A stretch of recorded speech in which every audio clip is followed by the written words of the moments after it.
Freakier Friday is the sequel to the 2003 remake of the original Jodie Foster movie, Freaky Friday, all based off of one book. It has been, it's been 22 years since this version of Freaky Friday came out. Jamie Lee Curtis and Lindsay Lohan are back. Let's talk about it. Welcome back to Movie Health Community, the internet's #1 source of health warnings at the movies.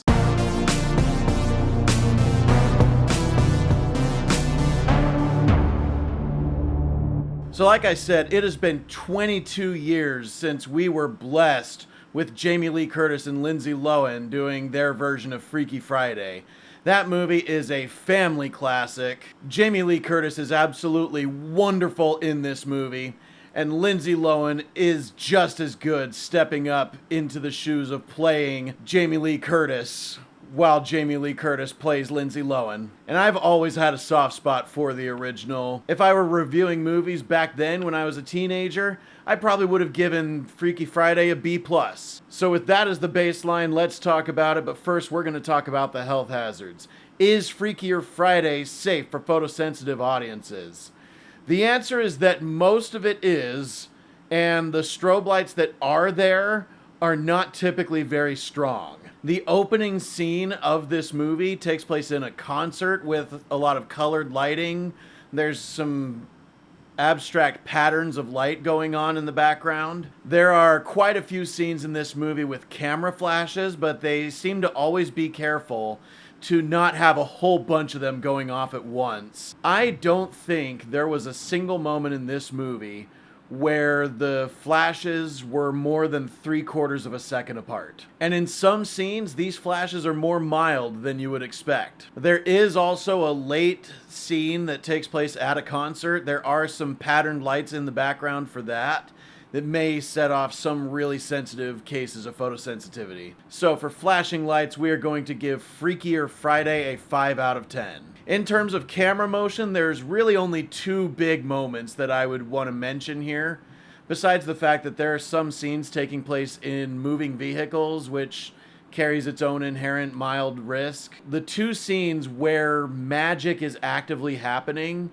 the camera will roll on one of its axes. The first time it rolls on the forward-facing axis, and then on the second time it rolls on this axis, going forward like you're doing a somersault or going through a roller coaster loop. These scenes don't last very long, but if you're seeing this on the big screen, be aware of that. And then in terms of mental health, I don't really have anything to say, which is pretty typical among family movies, but you never know. I would say that if there is a maturity level that you would recommend for a child before they watch the 2003 Freaky Friday, you might want to apply that same maturity level to Freakier Friday. That's all the important stuff that we've discussed. Now let's talk about if this movie's any good. Like I said earlier, if I were to give a grade to the 2003 Freaky Friday, it would be a B+. That movie is such a delight, and it really hinges on its ability to depend on its writing and its actors all doing a good job to be a movie that's not all that expensive to produce. Freakier Friday is no exception to any of that. This is a very nice, delightful family movie. Let's talk about the positives. Instead of 2 people switching lives, now we've got 4 people switching lives. And that can make the movie feel a little more convoluted. It does necessitate the movie to be a little bit longer than the original. And it makes for some frequent mental rest stops where you have to remind yourself, okay, she's her, and she's her. Oh yeah, that's right, she's her. Okay, now I got it. The big question, though, is with 2 new actresses in the mix, Julia Butters and Sophia Hammons, do they step up to the task?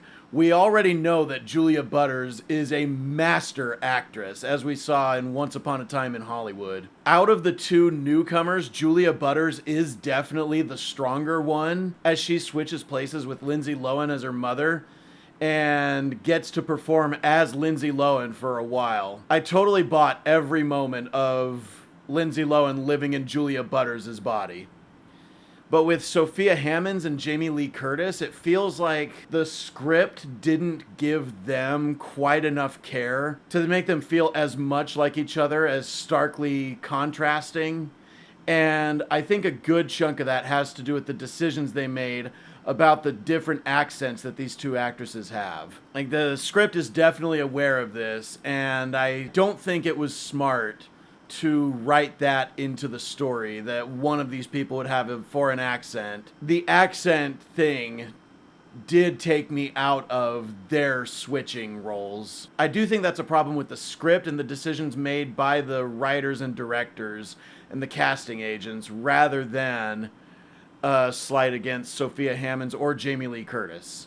Because Jamie Lee Curtis is great in everything she's in. This is, of course, no exception. This movie really feels like it was made with the intention of being a streaming release at first, and I think it probably would have been more at home as a direct-to-streaming release, which, yes, it would have lowered people's expectations, but I don't know, I just feel like there's nothing in this movie that directly demands that you see it on the big screen or see it with any immediacy, but it's going to be a really good time to watch with the family when it comes to Disney+.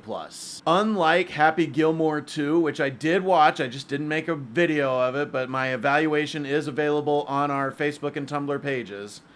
Unlike with Happy Gilmore 2, it doesn't get excessive with its callbacks. Obviously, being such a long delayed sequel, there's going to be callbacks and legacy references. It is sparing enough with those that it does still try to be its own movie and feel like it's got its own voice. And I do respect the filmmakers for the decisions that made it land on that feeling. Also, with Lindsay Lohan now being at the center of a lot of the aging jokes, I gotta say, that hurt.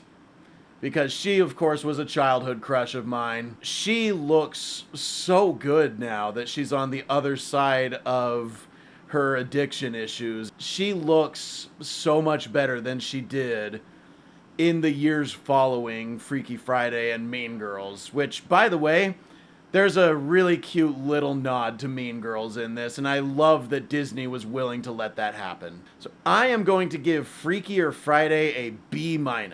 I'm not telling you that this was a bad movie.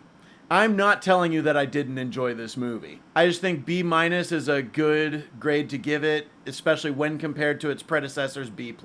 It's not going to age as well as the 2003 Freaky Friday did, because there are some jokes that are very much written in 2023 or 2024. But hey, it's still going to be a good time. Thank you so much to our readers on Tumblr and Facebook, and as always, an extra special thanks to our patrons on our Patreon page, whose names are scrolling on the screen like credits right now. As a reminder, nothing produced by Movie Health Community is medical advice, nor has any of it ever been reviewed by any medical professionals. Be sure to leave a like on this video, hit that subscribe button, hit the bell icon if you want to be notified when we post new videos, and leave a comment if you have anything to add to this discourse about Freakier Friday, especially if you disagree with anything I've said. We love hearing from you. And as always, stay safe at the movies.